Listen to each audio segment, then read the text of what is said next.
Hey, what is up, mortals? It is Robo Celestial here with a new video for you. Welcome to What If Deku Could Use Haki. I just wanted to greet you guys by just saying, sit back and relax, you're in for a treat. Class 1 had a few days to rest after the sports festival, and some needed it more than the others. Those days passed fairly quickly, and the students would be gathered in the classroom once more. They all talked about various things, like how people recognized them from the festival, until the classroom door flung open. They all turned their heads towards the door, only to find Izuku standing in the entryway. The green-haired boy had multiple bruises, and was wearing bandages over the head and parts of his face. The entire class looked at him in silence, until they all burst out laughing. "Yeah, go ahead, keep laughing at my misery," the green-haired boy tiredly said, before he slowly walked into the classroom. The class just kept on laughing, as Katsuki then said, "Oh, I will. You deserve it, you bastard," before proceeding to laugh more. Izuku was slightly annoyed upon hearing this,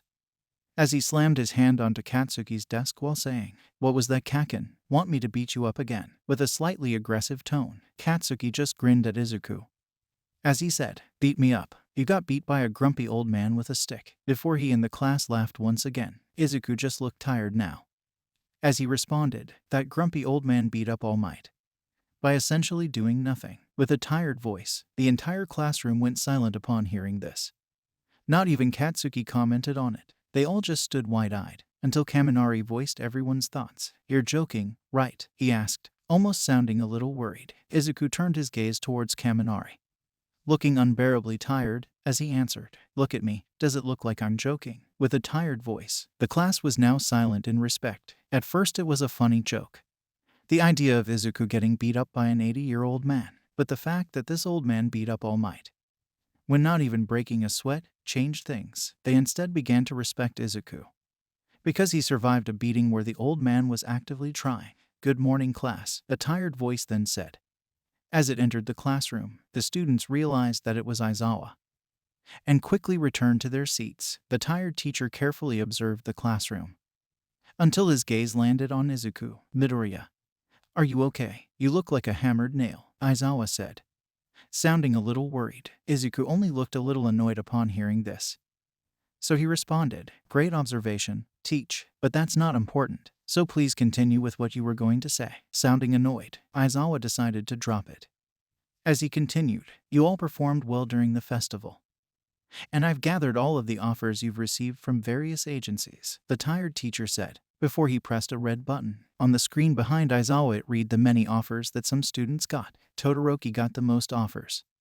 Behind him was Katsuki, which was then followed by Izuku. The class was shocked to see this kind of result, and Katsuki was having a mini eruption. Both Izuku and Todoroki, however, were not surprised at all. "My father probably had something to do with this," the bi-colored teen said, right before Izuku commented, "I'm still quirkless. Did you honestly expect anything else?" With a calm voice, Aizawa then proceeded to explain that everyone would be doing internships with a pro hero regardless if they got any offers or not. He also explained how they would work, but was cut off by someone entering the classroom before he could finish speaking. It was none other than Midnight, as she said, "You'll have to pick your hero names, but remember that the names you pick now could be stuck with you forever." The entire class got excited about the idea of picking hero names.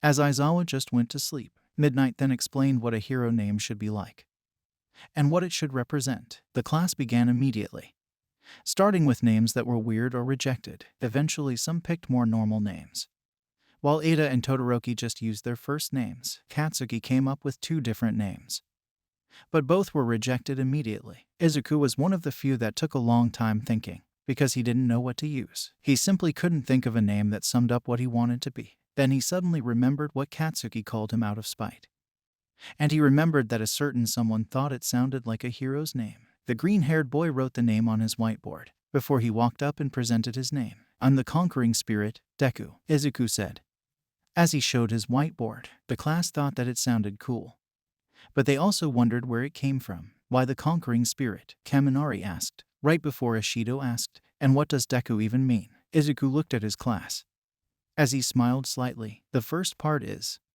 in a way, what I strive to be, while the other is something that a friend of mine came up with," he then said, his face still smiling. Both Uraraka and Katsuki were shocked to see this, As the former smiled while the latter grinned slightly, the rest of the class then continued to pick their hero names.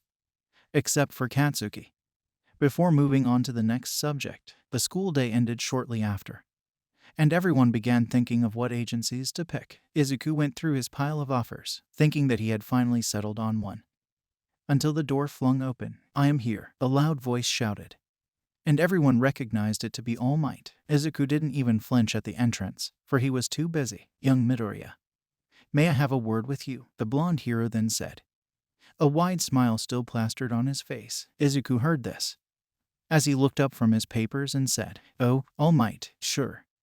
I'll be right behind you," sounding like he just noticed that All Might was there. The blonde hero didn't think too much of this ignorance before he and the green-haired boy entered the hallway. "So, what is it that you wanted to talk about?" Izuku asked. Shortly after closing the classroom door, All Might looked at Izuku as he answered, "I came to tell you that you got another offer from a pro hero." Izuku looked a little confused upon hearing this, as he commented, "I already have a few to choose from. What makes this one any different?" Making his confusion known, the blonde hero looked at Izuku with a conflicted expression as he answered, "It's from a pro hero called Gran Torino. He used to be a teacher here at UA. And you could say that he's my master." Izuku was slightly shocked to hear this. He was even more confused now. What does All Might's master want with him? There was another thing he noticed. He noticed how All Might's voice changed while talking about this person, as if he was terrified. Izuku then looked down and saw something that just confirmed his suspicion. "Damn it, legs, stop shaking," All Might grunted as he tried to stop his legs from trembling with fear. Izuku just pinched the bridge of his nose as he, with a somewhat trembling voice, said, "So, I'm not the only one with a scary old man for a master." Before giggling awkwardly, All Might was still trembling as he responded, "It would appear so. But I wish I had your old man." With a voice that was still trembling, Izuku stopped trembling upon hearing this, as he said, "That's my line, Blondie." With a more serious voice, the blonde hero stopped trembling upon hearing what the green-haired boy said, as he slowly composed himself. "Anyway, what do you say?" the blonde hero then asked. Sounding calmer now, Izuku thought for a second, until he decided that he might be able to learn something. "I think I'll take you up on that offer." "Gran Torino it is," the green-haired boy said, trying to sound cheerful. All Might smiled, but it was conflicted with a hint of worry. "Are you sure that you're up for it? He has no mercy, you know," the blonde hero said, sounding a little concerned. Izuku just looked at him with a blank expression, as he said, "I've faced a living mass of sludge, a monstrous bear, 3 deadly villains, and a living stick of dynamite. Yet the only thing in this world that scares me is my silver-haired demon for a master. I think I can handle myself." With an equally blank voice, All Might had nothing to say.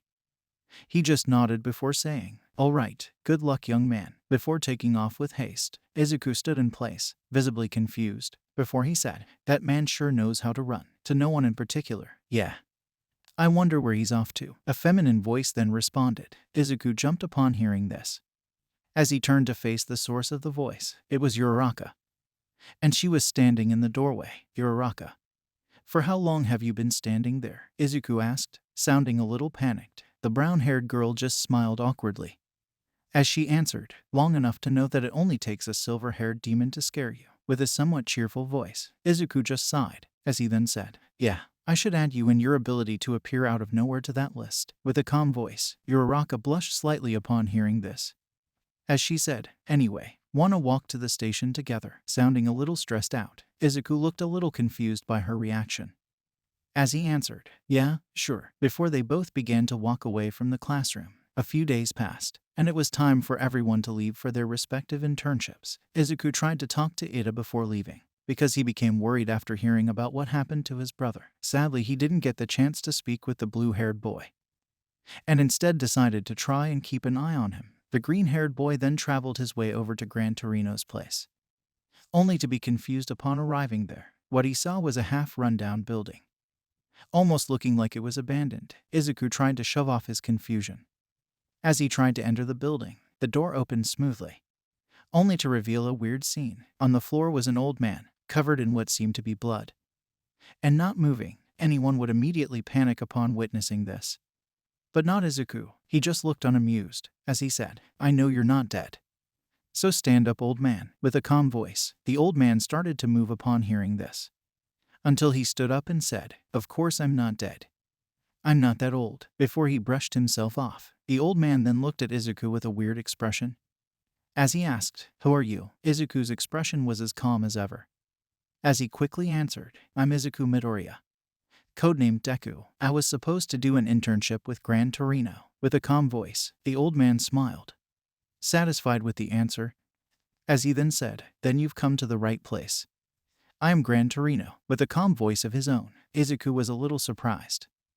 Although he shouldn't have been, the old man was wearing what looked like a hero's outfit, and somewhat matched All Might's description. "Well then, let's get started," Gran Torino then said, breaking Izuku out of his thoughts. The old man then dropped his cane, as he continued by saying, "Let's see what you go for." With a slight grin, Izuku looked confused upon hearing this. As he asked, "Pardon," making his confusion known, Gran Torino just cracked his neck, as he responded, "Let's spar. You win if you land a single hit on me," the old man said, still grinning. Izuku looked surprised at first, but he quickly returned to his calm expression as he said, "All right, but don't blame me if Yoba was cut off by Gran Torino, who launched an attack mid-sentence." Izuku managed to dodge, only barely, before he said, "That was a cheap shot." Old man, sounding a little agitated, Gran Torino looked at the green-haired boy, a little impressed, as he said, "So you managed to dodge that? Impressive. Let's see how you'll handle this." Before jumping in for the attack once more, the old man jumped between the walls of the room, building up more speed as he attacked Izuku from every angle. The green-haired boy just kept evading every single hit, using his observation to keep up with Gran Torino. He didn't try attacking a single time, because he was still waiting for the right moment. Izuku kept narrowly avoiding the hits repeatedly, until the right moment finally came. The green-haired boy infused his arm with Haki. Before he threw his punch, the old man didn't have enough time to react. As he took the punch straight to the face, Gran Torino was sent into the wall, grunting in pain as Izuku slowly walked up to him. "If you hadn't cut me off earlier, you would have heard me telling you not to blame me for getting injured," the green-haired boy said, sounding a little ominous. Gran Torino coughed after hearing this, before he said, "I didn't see that one coming." "I'm impressed. Now tell me, why didn't you accept one for all?" With a curious voice, Izuku didn't expect this question. He already suspected that Gran Torino knew about one for all, but he didn't expect to be questioned about his decision. He remained calm, however, as he answered, "Simple. I don't want to reach the top with borrowed power." Gran Torino was even more impressed by this response. Yes, trying to reach the top without a quirk is astronomically difficult, but Izuku has already proven that it is possible. The old man smiled, as he then said, "Incredible, you even managed to hit me without any form of help." Sounding more impressed than before, Izuku just looked a little tired upon hearing this, as he commented, "Don't even try. I can tell that you're holding back." Gran Torino looked surprised for a second, before he laughed and said, "So you noticed? All right then. I won't hold back anymore." Before launching off once again, Izuku tried to avoid it, but didn't have enough time. The retired hero had indeed been holding back, because now he was moving so fast that Izuku couldn't even begin to dodge. The green-haired boy was being hit over and over again, being forced to shield himself with his Haki-infused arms. Eventually it stopped, and Gran Torino spoke once again. "You continue to impress me, even when you can't avoid the attacks. You still manage to persevere, but how long will it take until you drop to the ground?" the old man said, as he was carefully inspecting Izuku. The green-haired boy panted and breathed heavily, until he spoke against the retired hero. "No, old man, that's not what you should be asking," he said, stopping to wheeze a little. Gran Torino was shocked to hear a response. Then the green-haired boy continued, "You should be asking yourself, how long will I be able to hold out before he knocks me to the ground?" Izuku said, letting a hint of rage and determination seep into his voice. Gran Torino was once again shocked, but he quickly shrugged it off before getting into a stance. The two then charged at each other, determined to knock the other to the ground. Meanwhile, on a rooftop far away, stood a menacing figure. He was hiding in the shadows, while carefully scanning the area around him. He was searching, observing everyone's moves with more than just his five senses. The figure was looking for his next victim, someone to kill and set another example. However, his observation was cut short by something. He could sense something strange, something powerful. But it was far away. It was incredibly far, It couldn't even be in the same city, yet he could sense it so clearly. The crimson-clad figure almost gulped upon analyzing that this presence was a living person. But he refused to accept that it was anything but a monster. The figure then began to tremble, both out of fear and bloodlust, as he muttered his cold and intense words to that monstrous presence in the distance. "You, what the hell are you?"